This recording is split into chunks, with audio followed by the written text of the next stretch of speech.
Bismillahirrahmanirrahim. Elhamdülillahi Rabbil alemin. Vessalatu vesselamu ala Resulina Muhammedin ve ala alihi ve ashabihi ecma'in. Sayın Cumhurbaşkanım, çok değerli misafirler,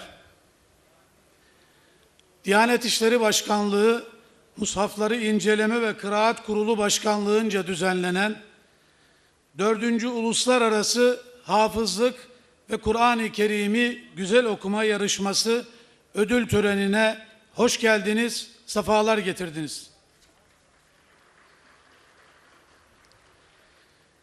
Ülkemizde ve İslam aleminde Kur'an tilaveti ve eğitiminin yaygınlaştırılması, Kur'an-ı Kerim'in ezberlenmesi ve güzel okunmasını teşvik amacıyla geç kalmış bir hizmet olarak 10-20 Haziran 2016 tarihleri arasında düzenlediğimiz Türkiye 4. Uluslararası Hafızlık ve Kur'an-ı Kerim'i Güzel Okuma Yarışması'na 46 ülkeden hafızlık kategorisinde 45, Kur'an-ı Kerim'i Güzel Okuma kategorisinde 37 olmak üzere toplam 82 yarışmacı katılmıştır.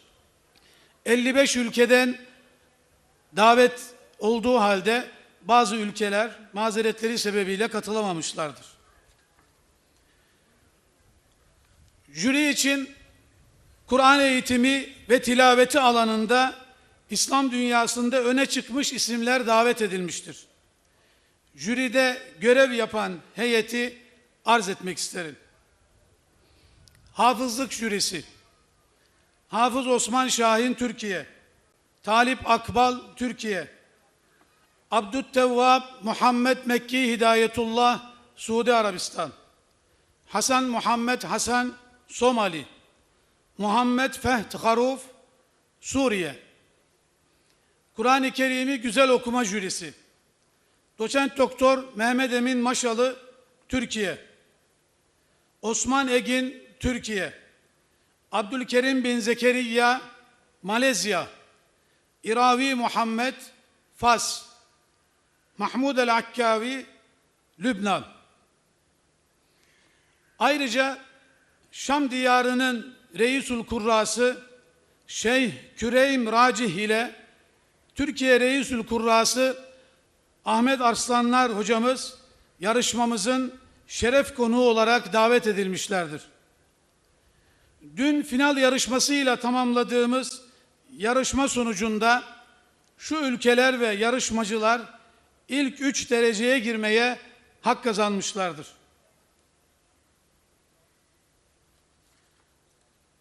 Hafızlık yarışmasının ilk 3 derecesini açıklıyorum. 3. Somali Federal Cumhuriyeti'nden Ömer Osman Ali.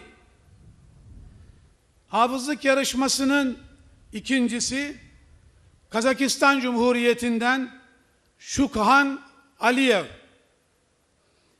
Ve hafızlık yarışmasının birincisi Bangladeş Halk Cumhuriyeti'nden Abdul Akhir. Kur'an-ı Kerim'i Güzel Okuma kategorisinde dereceye giren yarışmacılar ise 3. Bahreyn'den Muhammed Samir Muhammed Magahet.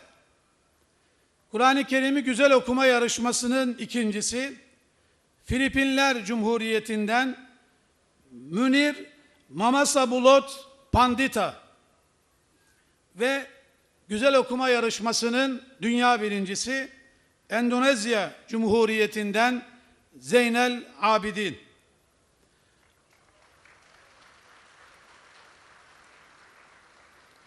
Ayrıca hafızlık dalında Filistin'den Muhammed Mitvelli ve güzel okuma dalında da İran'dan Mehdi Gulam Nezhat mansiyon ödülüne layık görülmüşlerdir. Sayın Cumhurbaşkanım ve değerli katılımcılar, Türkiye 4. Uluslararası Hafızlık ve Kur'an-ı Kerim yarışmasına teşriflerinizden dolayı şükranlarımı arz eder, saygılar sunarım. Bir kitap ki mübindir, apaçıktır görene. Son nefeste korku yok, ona gönül verene. Adı Kur'an-ı Kerim, mekanı kalbi selim. Ondadır gerçek irşat, ondadır gerçek ilim. Ey şanı mahşerede korunan yüce kitap! Yetmez seni övmeye hiçbir söz, hiçbir hitap. Seni yazmak ne mümkün, cüretimize bakma. Hesap günü mizanda bizleri yalnız bırakma. Amin. Şimdi de hafızlık ve Kur'an-ı Kerim'i güzel okuma yarışmalarında birinciliğe layık görülenler huzurlarınıza gelecek ve Kur'an-ı Kerim tilaveti dinleyeceğiz onlardan. Öncelikle hafızlık kategorisinde birinci olan Bangladeş Halk Cumhuriyeti'nden Abdül Akher'i Kur'an-ı Kerim tilaveti için huzurlarınıza davet ediyorum.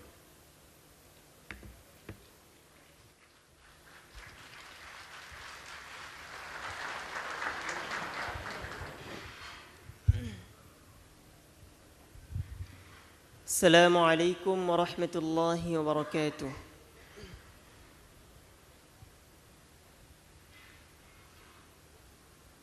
أعوذ بالله من الشيطان الرجيم.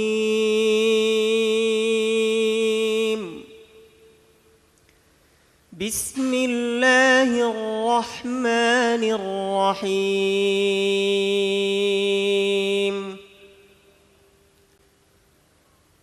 إن الذين يتلون كتاب الله وأقاموا الصلاة وأنفقوا مما رزقناهم سرا وعلانية يرجون تجارة لن تبور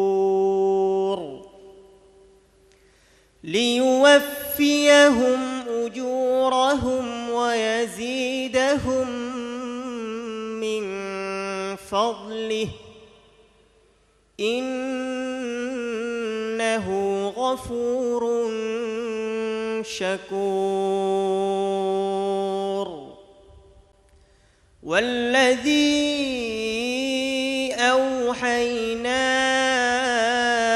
إليك من الكتاب هو الحق مصدقا لما بين يديه إن الله بعباده لخبير بصير. ثم أورثنا الكتاب الذين اصطفينا من عبادنا فمنهم ظالم لنفسه ومنهم مقتصد ومنهم سابق بالخيرات بإذن الله ذلك هو الفضل الكبير. جنات عدن يدخلونها يحلون فيها من أساور من ذهب ولؤلؤا ولباسهم فيها حرير. وقالوا الحمد لله الذي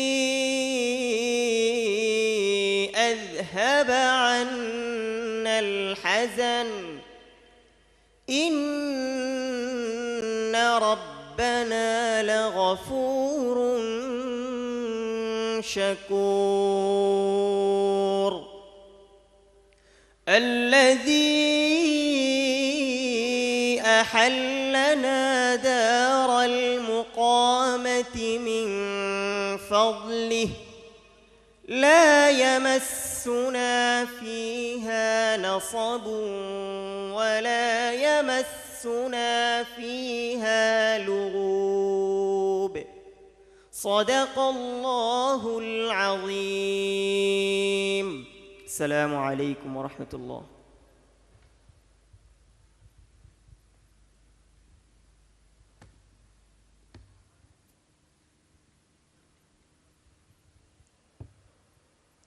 Bangladeş'ten Abdül Akher kardeşimize teşekkür ediyoruz. Allah razı olsun diyoruz ve Kur'an-ı Kerim'i güzel okuma kategorisinde dünya birinciliğini elde eden Endonezya'dan Zeynel Abidin kardeşimiz geliyor huzurlarınıza.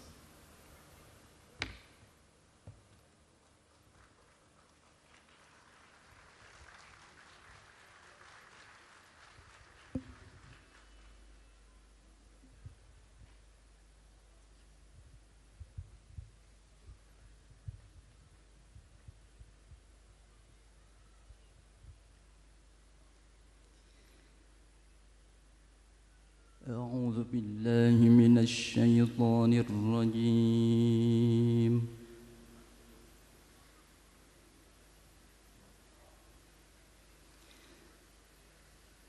بسم الله الرحمن الرحيم.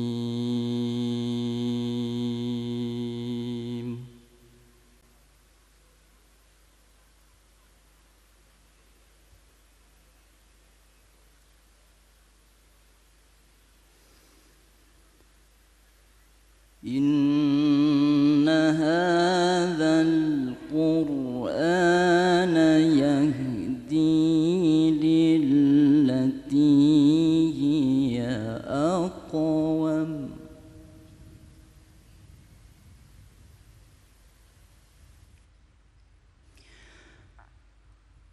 يهدي للتي هي أقوم ويبشر المؤمنين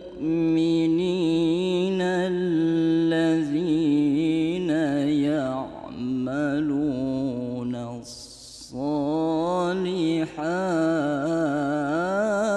الصالحات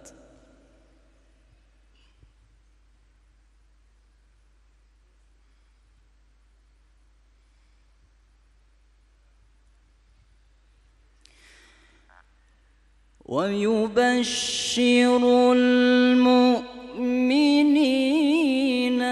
الذين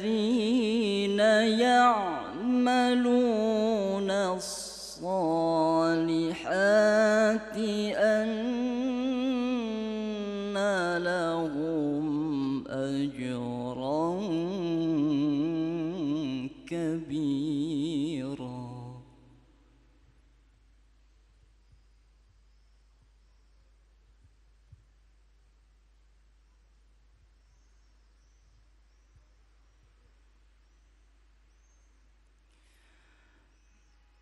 وأن الذين لا يؤمنون بالآخرة أعتدنا لهم عذابا أليما.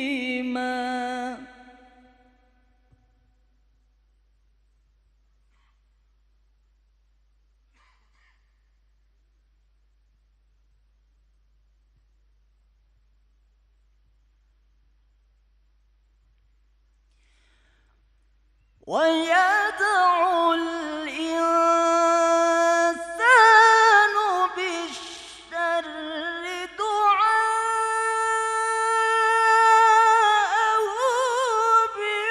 بالخير وكان الإنسان عجولا.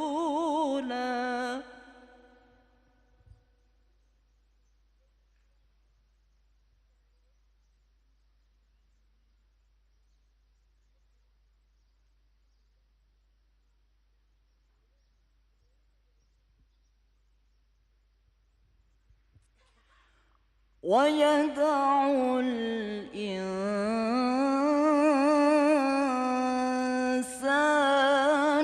بالشر دعاءه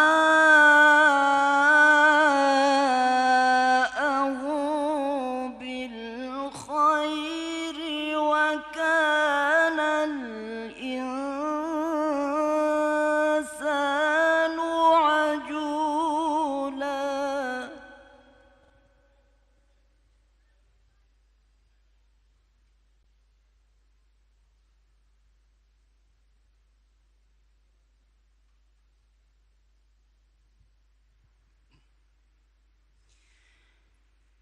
وجعلنا الليل والنهار آيتين فمحونا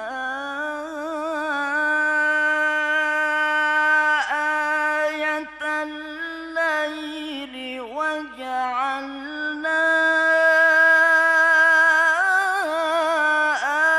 آية النهار مبصرة.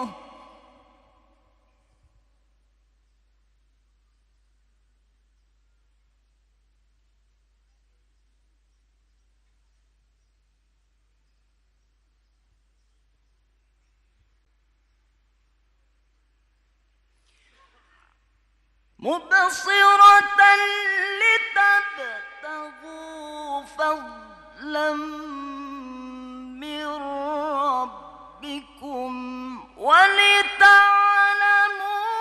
عدد السنين والحساب.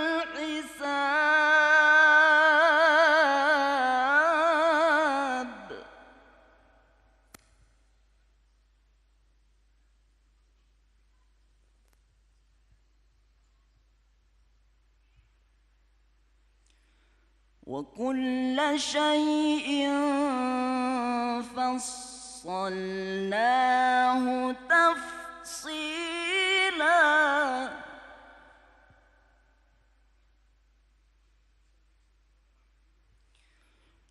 وكل إنسان ألزمناه طائره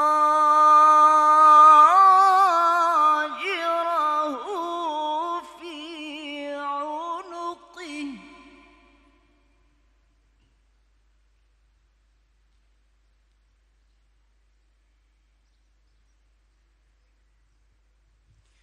ونخرج له يوم القيامة كتابا يلقاه منشورا.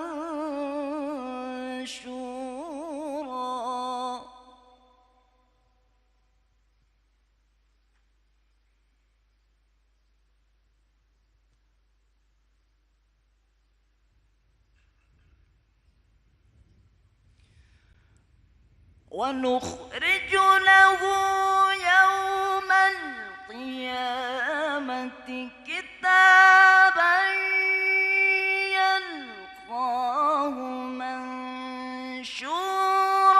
اقرأ كتابك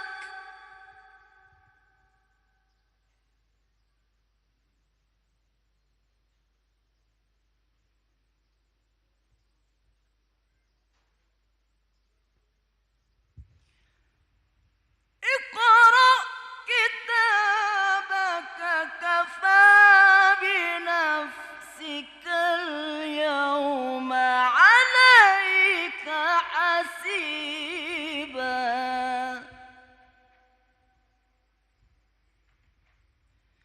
اقرأ كتابك كفى بنفسك اليوم عليك حسيبا. صدق الله العظيم.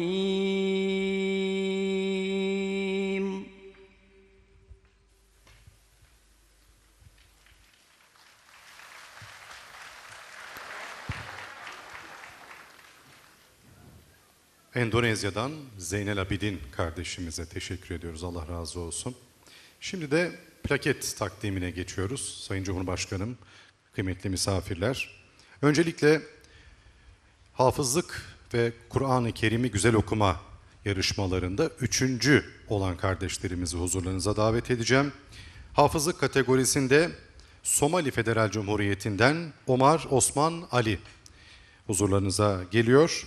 Kur'an-ı Kerim'i güzel okuma kategorisinde ise Bahreyn'den Muhammed Samir Muhammed Maghet kardeşlerimizi plaketlerini almak üzere, plaketlerini vermek üzere ise İstanbul Valimiz Sayın Vasip Şahin Beyefendi'yi huzurlarınıza davet ediyorum.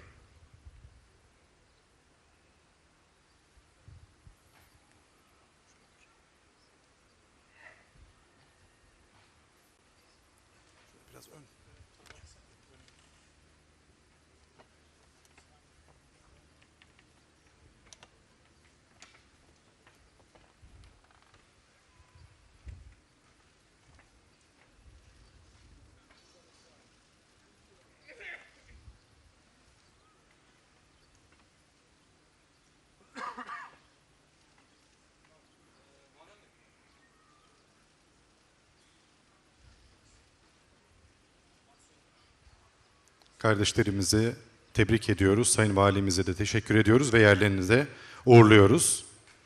Teşekkür ederiz.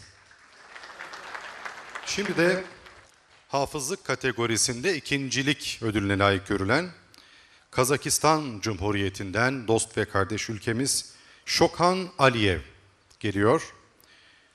Kur'an-ı Kerim'i güzel okuma yarışmasında ikincilik ödülüne layık görülen Filipinler Cumhuriyeti'nden Münir Mamasabulo Pandita huzurlarınıza geliyor.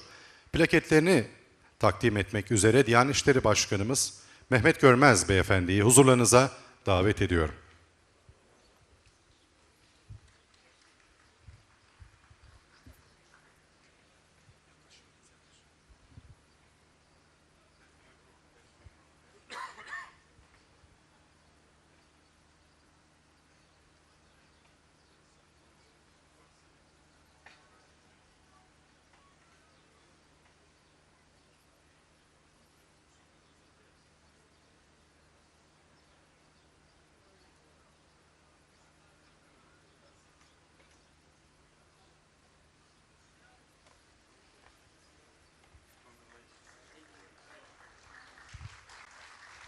Genç kardeşlerimizi tebrik ediyoruz. Muhterem Diyanet İşleri Başkanımıza da teşekkür ediyoruz ve yerlerinize uğurluyoruz. Şimdi de birincileri huzurlarınıza davet edeceğim. Az önce zaten o güzel seslerinden, kıraatlarından Kur'an-ı Azimüşşan'ı dinledik. Önce hafızlık kategorisinde birinci olan Bangladeş Halk Cumhuriyeti'nden Abdülaker geliyor. Kur'an-ı Kerim'i güzel okuma yarışmasında birinci olan dünya birincisi Endonezyalı kardeşimiz Zeynel Abidin huzurlarınıza geliyor. Kendilerine plaketlerini takdim etmek üzere Türkiye Cumhuriyeti Cumhurbaşkanı Sayın Recep Tayyip Erdoğan Beyefendi'yi huzurlarınıza davet ediyorum.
Kardeşlerimize teşekkür ediyoruz, tebrik ediyoruz. Yerlerine uğurlayacağız bir hatıra fotoğrafının ardından.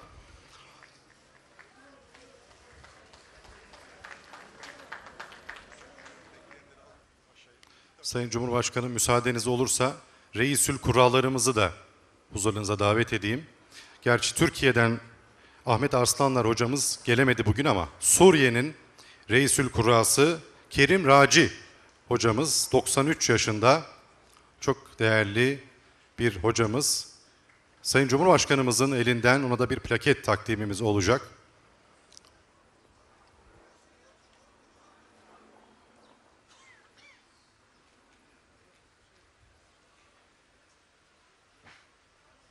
Kur'an-ı Kerim takdimimiz olacak kendilerine.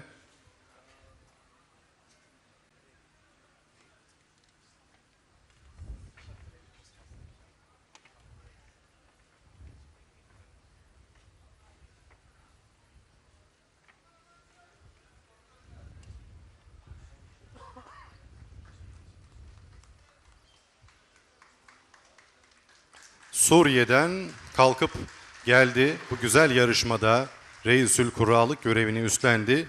Kıymetli Kerim Raci hocamıza teşekkür ediyoruz. Türkiye'den de Ahmet Arslanlar hocamız ne yazık ki katılamadı ama onun yerine Emin Saracoğlu hocamızı Ahmet Arslanlar hocamızın yerine Kur'an-ı Kerim'i almak üzere sahneye davet edeceğiz. Hocam buyurunuz.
Evet, Emin Saracoğlu hocamıza, muhterem hocamıza Sayın Cumhurbaşkanımız bir Kur'an-ı Kerim hediye ediyorlar. Ahmet Arslanlar hocamızın adına tabii ki takdim ediliyor bu Kur'an-ı Kerim.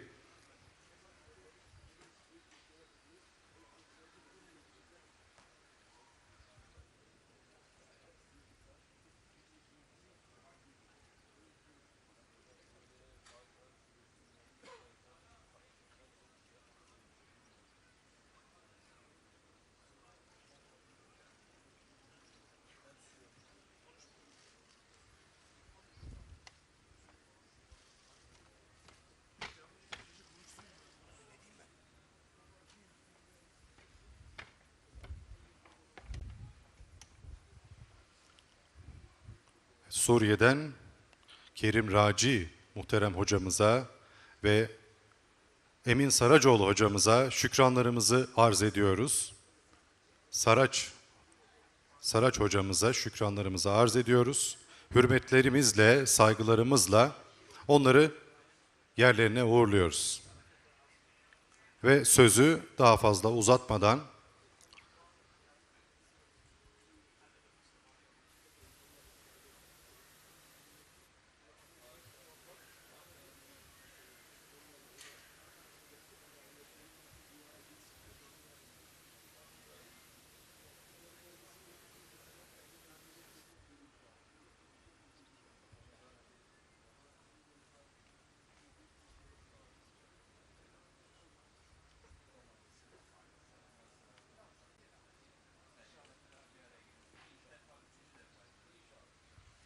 çok çok teşekkür ediyoruz muhterem hocalarımıza ve sözü saygıdeğer Cumhurbaşkanımıza bırakıyoruz. Buyurunuz Sayın Cumhurbaşkanım.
Bismillahirrahmanirrahim. Sayın Başkan, kıymetli misafirler, değerli kardeşlerim, sizleri en kalbi duygularımla, hasretle, muhabbetle selamlıyorum. Esselamu aleyküm ve rahmetullahi ve berekatuhu.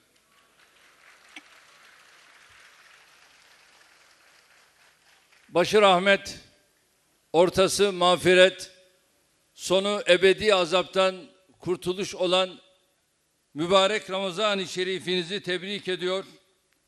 Tuttuğunuz oruçların, yaptığınız ibadetlerin, okuduğumuz Kur'an'ın hayırlara vesile olmasını Rabbimden temenni ediyorum.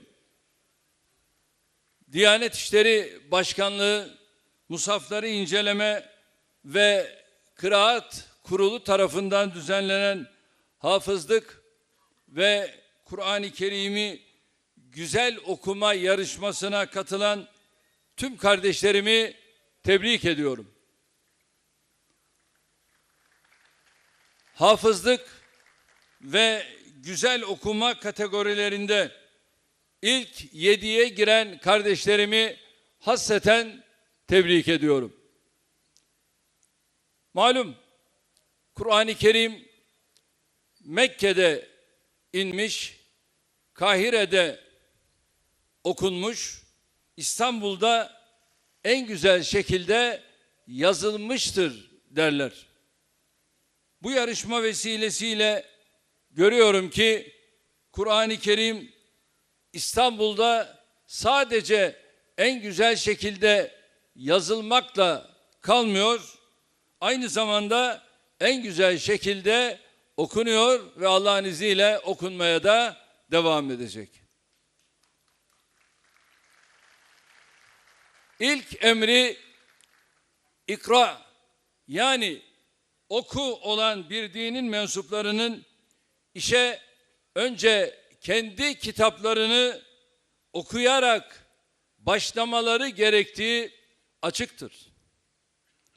Ülkemizde Kur'an eğitimi, öğretimi, kimi dönemlerde getirilen tüm yasaklara, gizli açık tüm engellemelere rağmen milletimizin sahip çıkmasıyla kesintisiz sürdürülmüştür.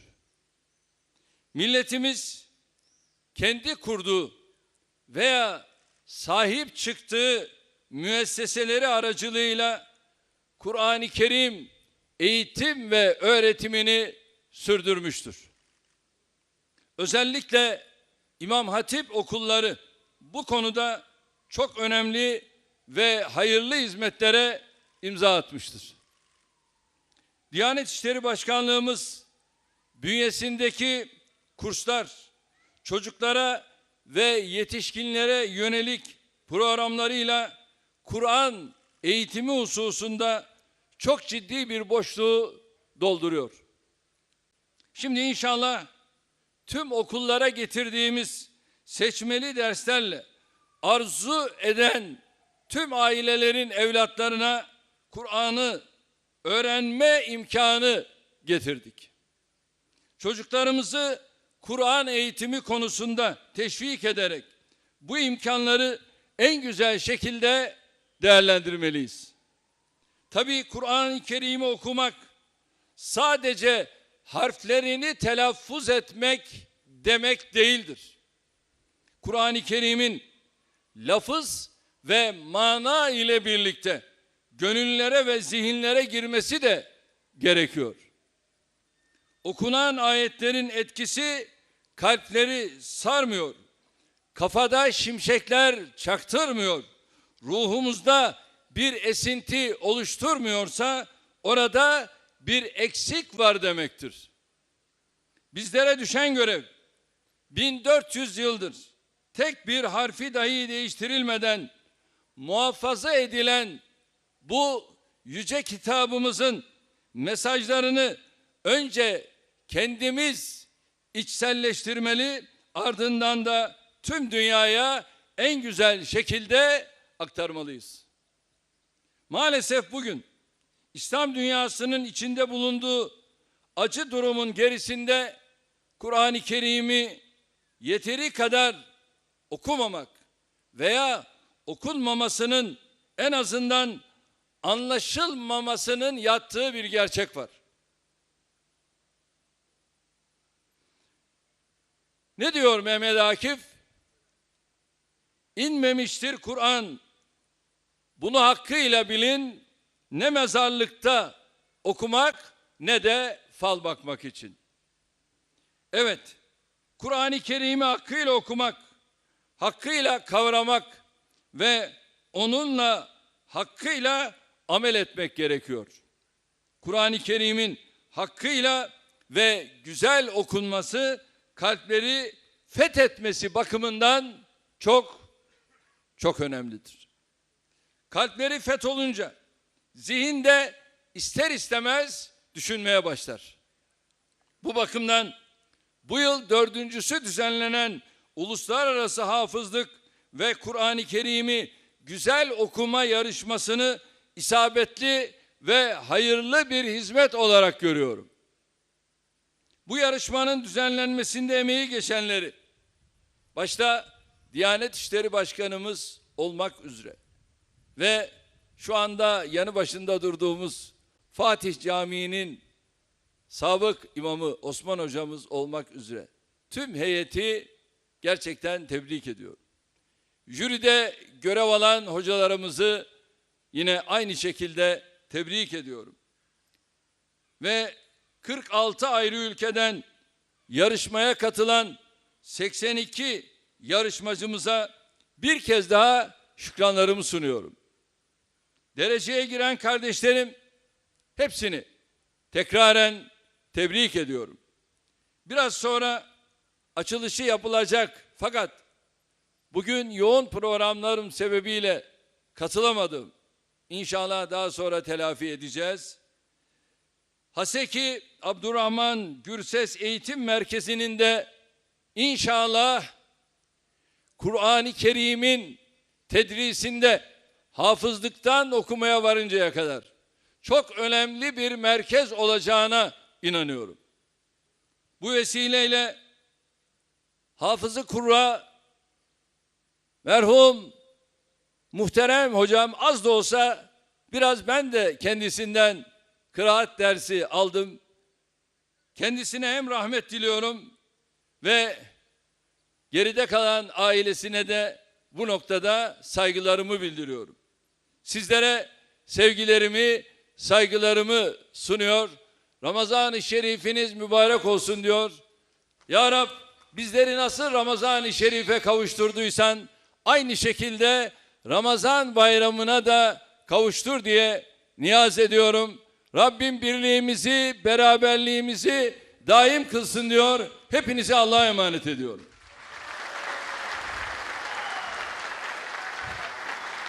Sayın Cumhurbaşkanım, müsaadenizle bir aile fotoğrafı almak üzere muhterem Diyanet İşleri Başkanımız Hafız Osman Şahin hocamız ve jüri üyelerimizi sahneye davet ediyorum. Jüri heyetini bu arada hızlıca sizlere tanıtmak istiyorum. Hafızlık Komisyonu Başkanı Hafız Osman Şahin, Hafızlık Komisyonu üyeleri Talip Akbal, Suudi Arabistan'dan Abdültavap Muhammed Maki Hedeytullah, Somali'den Hasan Muhammed Hasan, Suriye'den Muhammed Feht Haruf. Kur'an-ı Kerim'i Güzel Okuma Komisyonu Başkanı Doçent Doktor Emin Maşalı, üyeler Osman Eyin, Malezya'dan Abdülkerim bin Zekeriya, Fas'tan Iravu Muhammed ve Lübnan'dan Mahmut el-İkkavi hocalarımız jüri heyetini teşkil ettiler. Her bir hocamıza jüri heyetinde yer alan 4. Uluslararası Hafızlık ve Kur'an-ı Kerim'i güzel okuma yarışmasında jüri heyeti görevini üstlenen bu çok kıymetli hocalarımıza şükranlarımızı arz ediyoruz. Sayın Cumhurbaşkanımız Recep Tayyip Erdoğan Beyefendi'ye de bir kez daha teşriflerinden ötürü bu güzel programı onurlandırdıkları için teşekkür ediyoruz.